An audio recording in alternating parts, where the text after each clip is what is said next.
presented by RPR Recording Studio।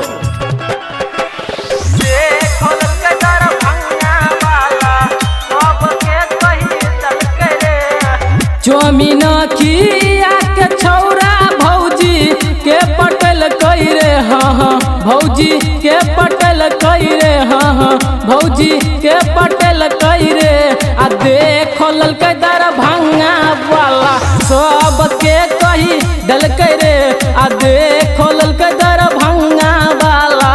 सबके कही डलकै रे आ देखो ललकै दरभंगा वाला सबके कही डलकै रे। Presented by RPR Recording Studio सर्दी सुंदरपुर।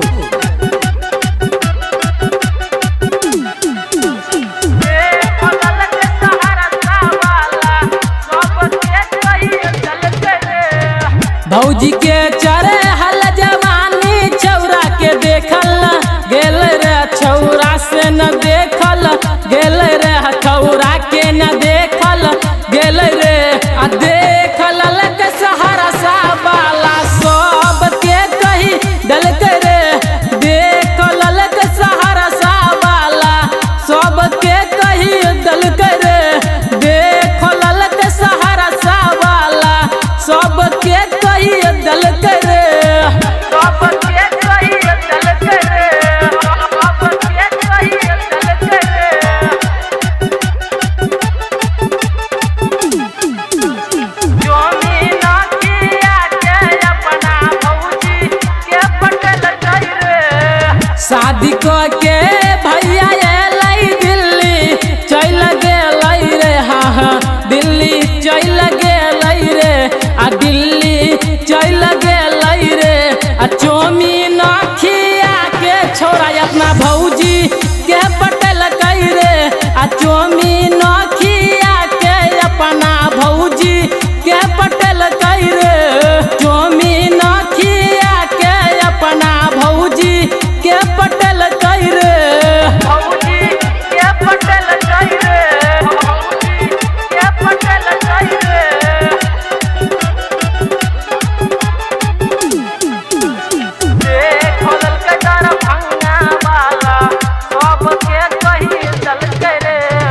मंदे मारा साला ढंगा वाला गाना वो लिखल करे हाँ गाना वो लिखल करे आ गाना वो लिखल करे आ ललित प्रेमी संगहा वाला सुपर हिट गायब डल करे आ देखल ललकै पपुआ छौरा सबके कही डल करे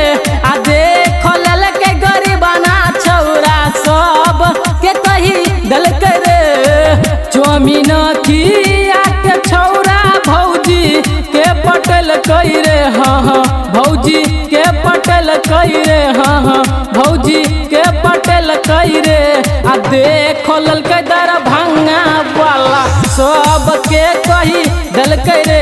आ देखो ललकै दरभंगा वाला सबके कही डलकै रे आ देखो ललकै दरभंगा वाला